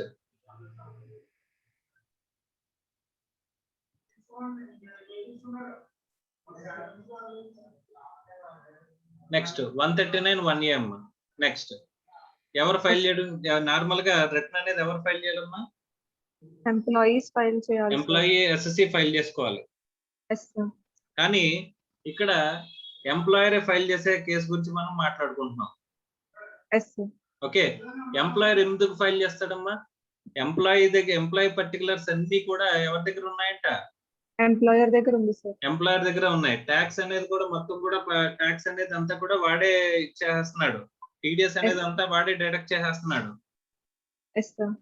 so అలాంటప్పుడు మనకి ఎంప్లాయర్ దగ్గర ఇన్కమ్ ఉన్నప్పుడు ఎంప్లాయర్ మొత్తం ట్యాక్స్ అంతా డిడక్ట్ చేస్తున్నాడు. ఎంప్లాయర్ 192 ప్రకారం డిడక్ట్ చేయాలమ్మా టీడీఎస్. సెక్షన్ 192 లో ఏమొస్తుంది అని చెప్పేసి అంటే కనుక ఎంప్లాయీకి ఎంతైతే ట్యాక్స్ అవుతుందో ఆ ట్యాక్స్ మొత్తం ఎంప్లాయరే డిడక్ట్ చేసి పే చేయాల్సిన బాధ్యత 192 అనే సెక్షన్ ఎవరి మీద పెట్టిందంటమ్మా? ఎంప్లాయర్ మీద పెట్టిందంట. Yes, sir. అందులో ఉన్న ఇంకో పాయింట్ ఏంటంటే ఎంప్లాయీ ఏదైనా ఇన్కమ్ అదర్ ఇన్కమ్స్ కనుక ఎంప్లాయర్ కి డిక్లేర్ చేస్తే కనుక దాని మీద కూడా ట్యాక్స్, వాడు పే చేసే అమౌంట్స్ కాకుండా అదర్ ఇన్కమ్స్ డిక్లేర్ చేస్తే దాని మీద కూడా ట్యాక్స్ డిడక్ట్ చేయాల్సిన అవసరం ఎవరి మీద ఉందంట? ఎంప్లాయర్ మీద పెట్టిందంట. Yes, sir. So other than PGBP income ఏ ఇన్కమ్స్ అనేది అన్ని ఇన్కమ్స్ కూడా మనం ఏం చేయొచ్చు అంట అమ్మా? ఎంప్లాయర్ కి రిపోర్ట్ చేయొచ్చు అంట. Yes, sir. అలా రిపోర్ట్ చేసినప్పుడు మొత్తం ట్యాక్స్ అంతా డిడక్ట్ చేసేస్తున్నాడు ఎంప్లాయర్. ఇంకా నాకు ఇన్కమ్స్ ఏమున్నాయి, నాకు బ్యాంక్ ఇంట్రెస్ట్ ఉంది, ఆ ఇంట్రెస్ట్ ఉందని చెప్పేసి ఎంప్లాయర్ చెప్పాను, వాడు ట్యాక్స్ డిడక్ట్ చేస్తాడు. అంటే మొత్తం ఇన్కమ్ పర్టికులర్స్ అన్ని ఎవరి దగ్గర ఉన్నాయి? ఎంప్లాయర్ దగ్గర ఉన్నప్పుడు ఎంప్లాయర్ నే మనం రిటర్న్ ఫైల్ చేసామని కూడా అడగచ్చంట. Yes, sir. ఎంప్లాయర్ మన తరపున రిటర్న్ ఫైల్ చేసేయడానికి కూడా అవకాశం అనేది ఇచ్చింది సెక్షన్ ఎంత? 139(1)A bulk return filing. Yes, sir. అర్థమైందా? అర్థమైంది. చదవమ్మా. In case of salaried class SSCs, the return of income for any previous year may, at the option of the employee, be furnished to the employer concerned. Such employer shall furnish all return of income received by him on or before the due date, in such form and manner as notified by the CBDT, such as floppy disk, magnetic cartridge, tape, CD-ROM, or any other computer readable media. For this purpose, any employee who has filed a return of income to his employer shall be deemed to have filed return of income under section 139(1). So ఇక్కడ మనం ఏం చేస్తా ఉంటారమ్మా? Employer ఏం చేస్తాడంటే employee దగ్గర నుంచి ఒక form ఇచ్చి ఫామ్ ఫిల్అప్ చేయించుకుంటాడమ్మా. సో అంటే ఎంప్లాయీ ఎవరికి సబ్మిట్ చేస్తున్నాడు? ఇన్ఫర్మేషన్ అంతా కూడా ఎంప్లాయర్ కి సబ్మిట్ చేస్తున్నాడు. ఎంప్లాయర్ ఎవరికి సబ్మిట్ చేస్తాడంట? ఈ పర్టికులర్స్ అన్ని ఇన్కమ్ ట్యాక్స్ డిపార్ట్మెంట్ కి సబ్మిట్ చేస్తాడు. సో ఇక్కడ ఎంప్లాయీ ఎవరికి ఇన్ఫర్మేషన్ ఇచ్చాడు? ఎంప్లాయర్ కి ఇచ్చాడు. అలా ఇవ్వడాన్ని 139(1) ప్రకారం నువ్వు రిటర్న్ ఫైలింగ్ అనేది చేసావనేది నీ అప్లికేషన్ ఫుల్ఫిల్ చేస్తున్నట్టు భావిస్తారంట ఎంప్లాయీని. ఇది ఎవరికి అప్లికబుల్ అవుతుంది? ఓన్లీ సాలరీడ్ క్లాస్ కి మనకి అప్లికబుల్ అవుతుందమ్మా, సాలరీడ్ క్లాస్ ఎస్సీస్ కి. నెక్స్ట్ అందుకే అక్కడే కదా ఎంప్లాయర్ ఉంటాడు. సార్ ఇప్పుడు ఎంప్లాయర్ కనుక నీ రిటర్న్ నేను ఫైల్ చేస్తానంటే ఖచ్చితంగా వాడికి రిటర్న్ ఇవ్వాల్సిన అవసరం ఉందా? మనంతటి మనం ఫైల్ చేసుకోవచ్చా? మనం ఫైల్ చేసుకోవచ్చు సార్. మనంతటి మనం కావాలనుకుంటే ఫైల్ చేసుకోవచ్చు, కంపల్సరీగా ఇవ్వాల్సిన అవసరం లేదు. ఒకవేళ ఎవరైనా ఆప్షన్ ఇస్తే కనుక ఎంప్లాయర్ కనుక ఇప్పుడు 1000 మంది 2000 మంది ఎంప్లాయీస్ ఉన్నారమ్మా, వీళ్ళందరికీ ఇన్కమ్ ట్యాక్స్ రిటర్న్ ఫైల్ చేయడానికి ఒక రోజు ఒక రోజు మనం ఏం చేయాలి? పీరియడ్ అనే టైం పీరియడ్ అనేది ఇవ్వడానికి బదులు మీ అందరి రిటర్న్స్ నేనే ఫైల్ చేస్తాను, నాకు ఇచ్చేయండి అని చెప్పేసి అంటే అక్కడ సరిపోతుంది కదమ్మా. సో అందుకని చెప్పేసి జనరల్ గా ఎంప్లాయర్స్ ఏం చేస్తారు? మీ తరపున రిటర్న్ మేమే ఫైల్ చేస్తామని అంటారు. అలా అన్నప్పుడు కంపల్సరీగా ఎంప్లాయీకి వాళ్ళకి ఇవ్వాల్సిన అవసరం అనేది లేదు. ఓకేనా? సో వాళ్ళంతటి వాళ్ళే వీలుగా ఫైల్ చేసుకోవచ్చు employees, even though employer has given such an option. అది ఆప్షన్ మాత్రమే. అలా ఫైల్ చేయాలనుకుంటే కనుక ఫైల్ చేసే రిటర్న్ 139(1)A ప్రకారం ఫైల్ చేసినట్టు అని చెప్పేసి తీసుకుంటాం మనం. నెక్స్ట్ చదవండి. Furnishing of income tax return through computer readable media, section 139(1)B. So manual గా ఫార్మ్స్ అనేవి ఇంతకు ముందు మనం తీసుకెళ్లి ఇన్కమ్ ట్యాక్స్ డిపార్ట్మెంట్ కి మొత్తం పర్టికులర్స్ అన్నిటితో కలిపి మనం సబ్మిట్ చేసేవాళ్ళం అమ్మా. ఫార్మ్స్ ఫిల్అప్ చేసి దాని సపోర్టింగ్ అటాచ్మెంట్స్ అన్ని ఎన్క్లోజ్ చేసి మనం ఆ ఫార్మ్స్ అనేవి ఇన్కమ్ ట్యాక్స్ డిపార్ట్మెంట్ కి తీసుకెళ్లి ఫైల్ చేస్తే వాళ్ళు ఒక స్టాంప్ వేసి వాళ్ళు ఒక సైన్ చేసి అది మనకి అక్నాలజ్మెంట్ కింద సబ్మిట్ చేసేవారు. సో కానీ దాన్ని టోటల్ గా చేంజ్ చేస్తూ ఏం చేశారంటే ఆన్లైన్ ఫైలింగ్ అనేది ఇంట్రడ్యూస్ చేశారమ్మా. ఆన్లైన్ ఫైలింగ్ కంపల్సరీ ఎవరు ఫైల్ చేయాలి? ఎవరు ఈ మాన్యువల్ ఫార్మ్స్ లో ఫైల్ చేసుకోవచ్చు అనే డిఫరెన్షియేషన్ అనేది తీసుకొచ్చారు through introduction of 139 1B. Yes, sir. చదవమ్మా. In order to achieve voluminous paperless filing of return, Section 139 1B enables an SSC to file return of income in a computer readable format without any interface with the tax department. It provides an option to a person, corporate and non-corporate, required to furnish the return in a computer readable format in the manner as prescribed by the CBDT, such as floppy disk, magnetic cartridge, tape, CD-ROM, or any other computer readable media, including online filing. Subject to satisfaction of certain conditions, in some cases, furnishing of return through computer readable media has been made mandatory. For first example, paragraph ప్రకారం మనకి ఏం చెప్తున్నారమ్మా, optional అని చెప్పేసి చెప్తున్నారు. ఏం చెప్పారు? yes, sir. Optional అని చెప్పారు. Yes, sir. కానీ సెకండ్ పారాగ్రాఫ్ వచ్చేసరికి ఏం చెప్పారు, కొంతమంది ఖచ్చితంగా కంపల్సరీగా మ్యాండేటరీగా ఆన్లైన్ ఫైలింగ్ చేయాల్సిన వాళ్ళు ఉన్నారు అని చెప్పేసి చెప్తున్నాడు. Yes, sir. ఎవరెవరు ఎగ్జాంపుల్ కి? Companies, firm. All company assessees. Company assessees అనగానే వాళ్ళందరూ కూడా ఖచ్చితంగా ఏం చేయాలంట, ఆన్లైన్ లో ఫైల్ చేయాలి. Next, any other assessees who are subject to audit under section 44AB of the income tax act. మీరు ఎక్కడైనా ఇన్కమ్ ఆడిట్ కి లైబుల్ అయ్యారు అని చెప్పేసి అనుకుంటే వాళ్ళు.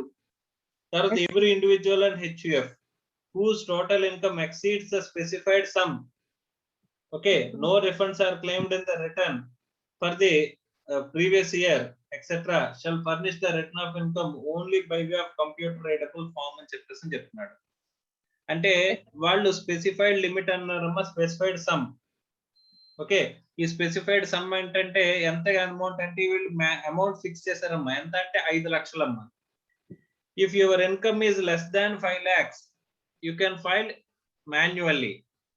If your income is more than 5 lakhs ఆ లిమిట్ అనేది స్పెసిఫై చేశారమ్మా. ఇందులో ఇవ్వలేదు, వాళ్ళు నోటిఫికేషన్ ద్వారా ఇచ్చారమ్మా. ఇక్కడ నాకు లిమిట్ తెలుసు కాబట్టి చెప్తున్నాను. 5 లక్షల కంటే ఎక్కువ కనుక నీకు ఇన్కమ్ ఉంది అనుకుంటే కనుక అప్పుడు నువ్వేం చేయాలంటే మ్యాండేటరీగా ఆన్లైన్ లో ఈ ఫైలింగ్ మాత్రమే చేయాలంట. Yes, sir. Next, in respect of cases not specifically covered, it is optional for an SSC to file return in electronic form or in paper form.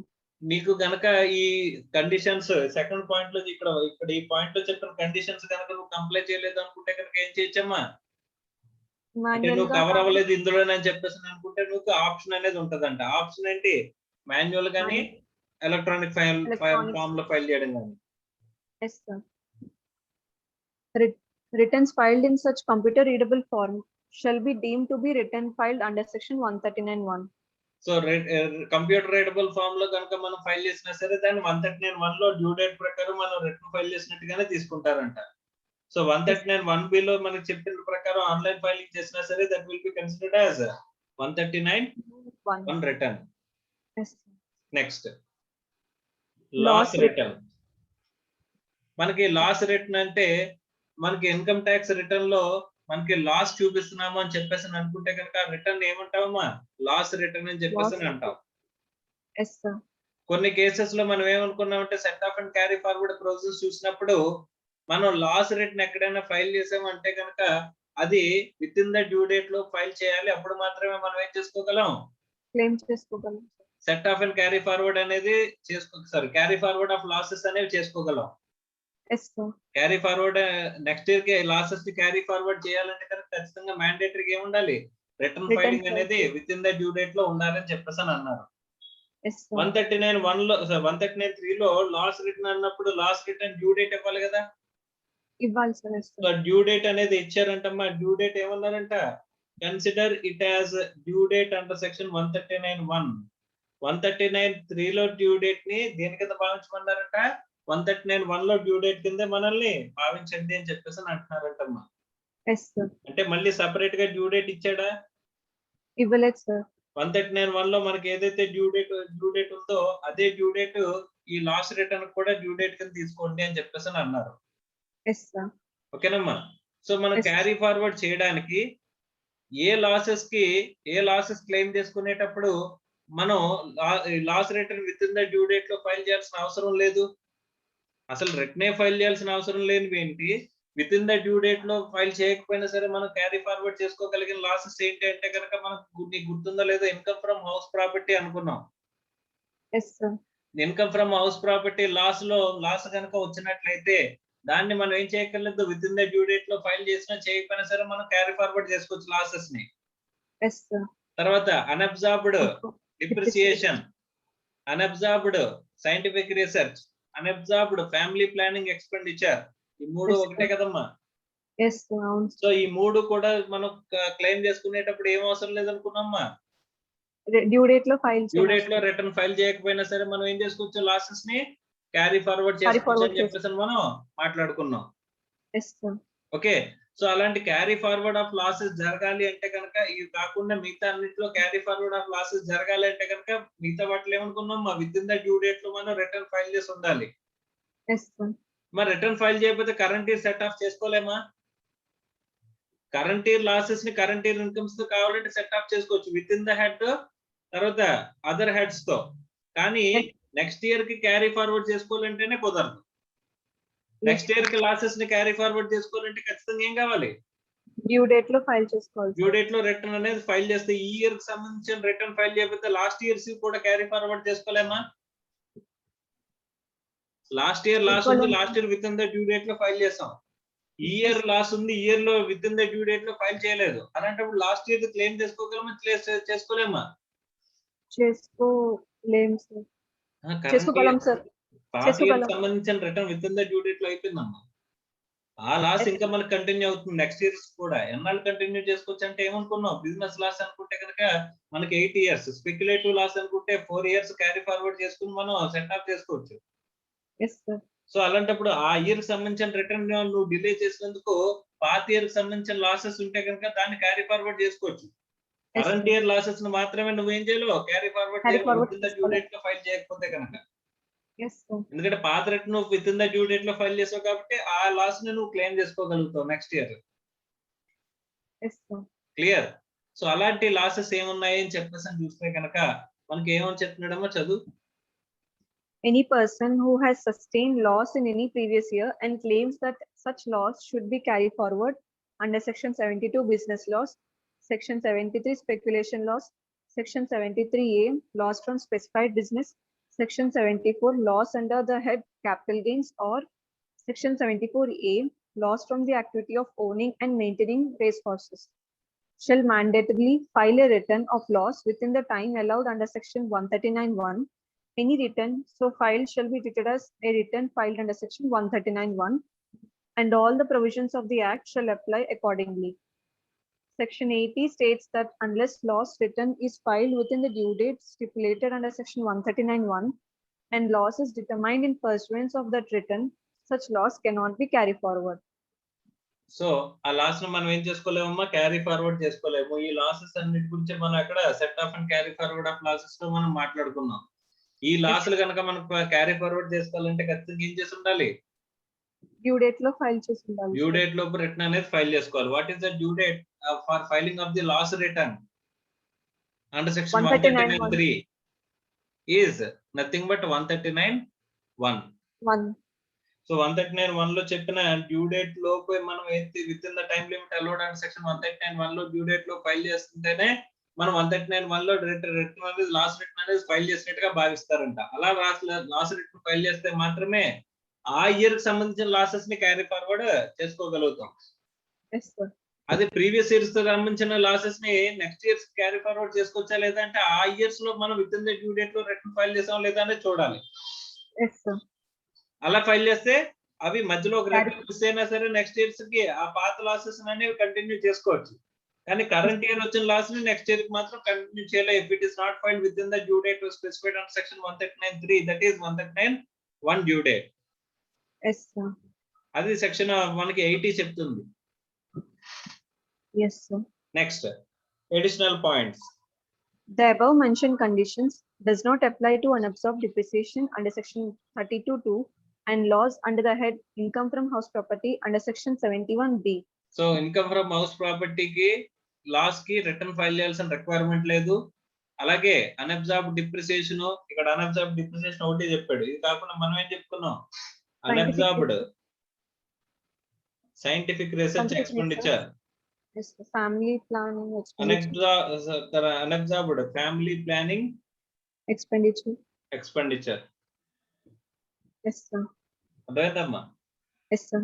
Next Section 139(3) read with Section 80 does not prohibit inter-source or inter-head set-off of losses during the year. The మనం mandatory loss return file చేయకపోతే with in ఆ year లో సంబంధించిన loss ని ఆ year setup చేసుకోవడానికైనా ఇక్కడ objection ఉందా అంటే ఉంది, sir. ఆ ఇయర్ రిటర్న్ ఆ ఇయర్ ఇన్కమ్ ని ఆ ఇయర్ లాస్ తో సెటప్ చేసుకోవచ్చా? చేసుకోవచ్చు, sir.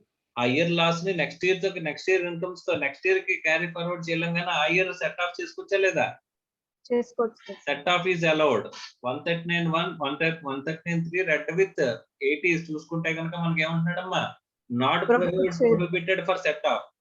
It has been prohibiting from carry forward. Yes, sir. Next. The requirement of Section 80 to file the return of income on or before the due date prescribed is applicable only for the carry forward of loss suffered in that particular assessment year. It does not impact the status of carry forward of loss if any of the previous years. Previous years కి సంబంధించిన losses ని next year carry forward చేసుకోగలమా అంటే చేసుకోగలం అనుకున్నాం కదమ్మా. అంటే ఈ year మనం లాస్ ఇయర్ రిటర్న్ ని మనం డిలే చేసినందుకు పాత ఇయర్ సంబంధించిన మనకి క్యారీ ఫార్వర్డ్ కుదురుతుందా కుదరదా అంటే వాటిని క్యారీ ఫార్వర్డ్ చేసుకోవచ్చు. కరెంట్ ఇయర్ మాత్రమే మనం క్యారీ ఫార్వర్డ్ చేసుకోలేం.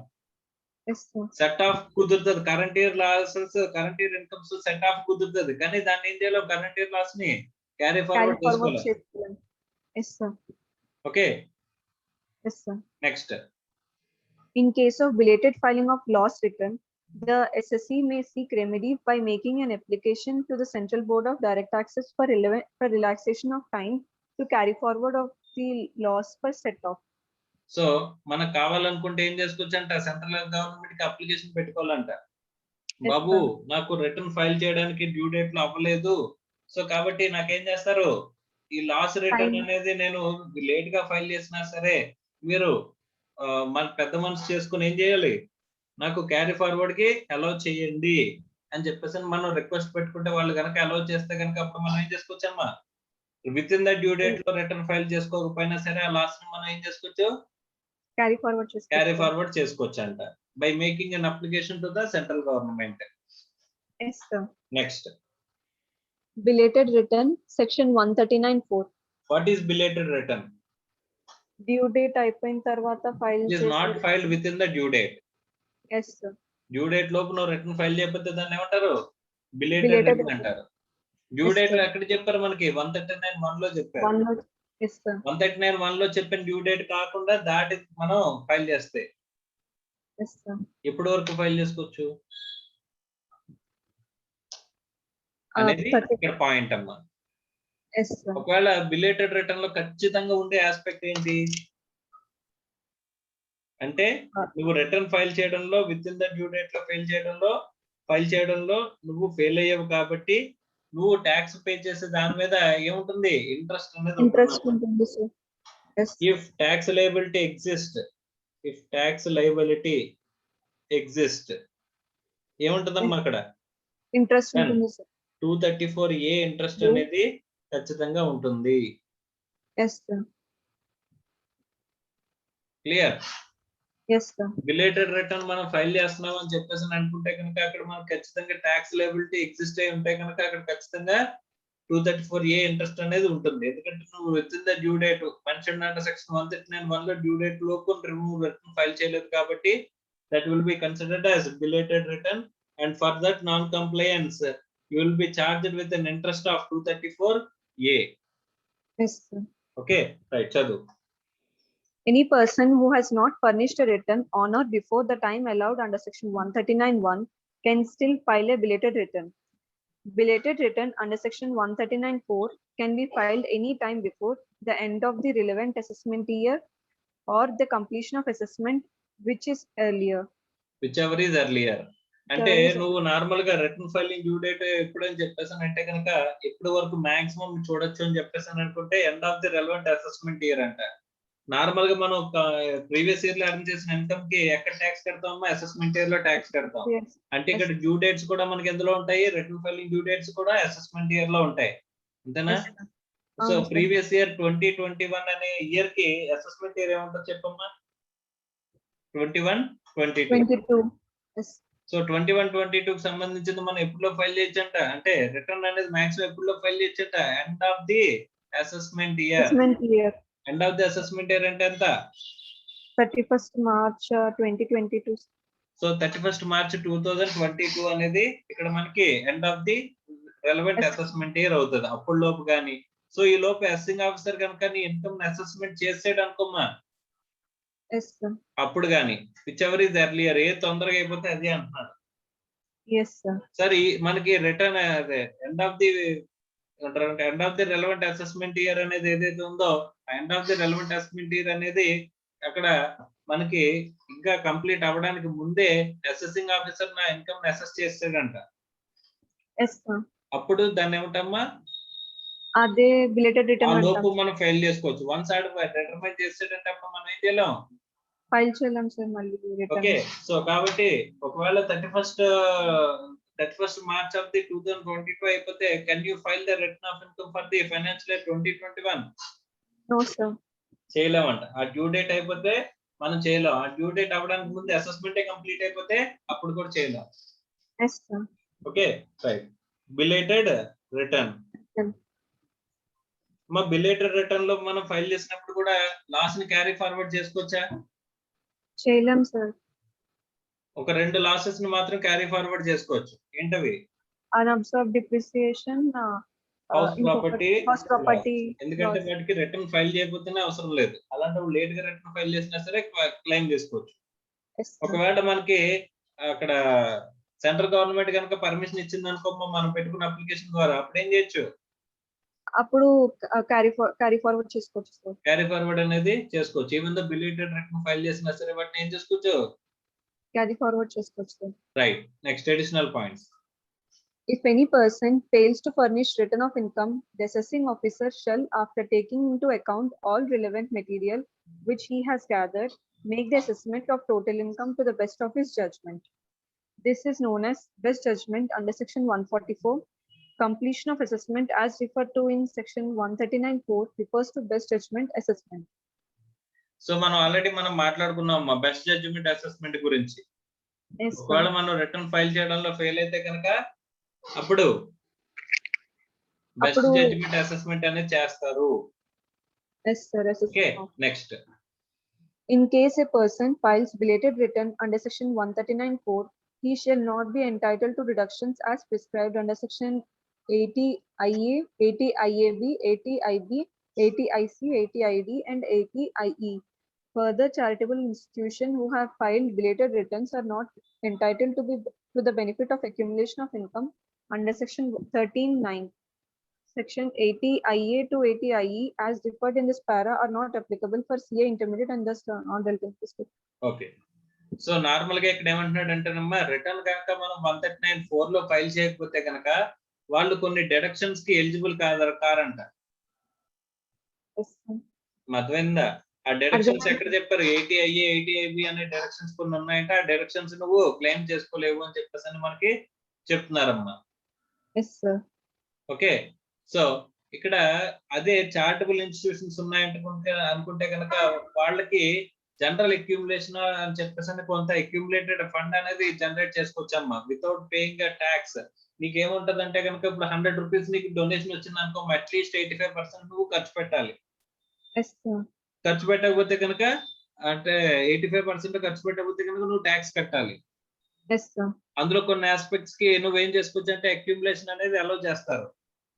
Yes sir. అలా అక్యూములేషన్ అనేది అలౌ చేయాలంటే కనుక నువ్వేం చేయాలంటే రిటర్న్ డ్యూ డేట్ ఫైలింగ్ అనేది within the due date లో చేసి ఉండాలంట. Yes sir. Clear? Yes sir. So this is with respect to section 139(4). Yes sir. Okay. మిగిలింది నెక్స్ట్ క్లాస్ లో మనం మాట్లాడుకుందాం. రైట్. Okay. Thank you.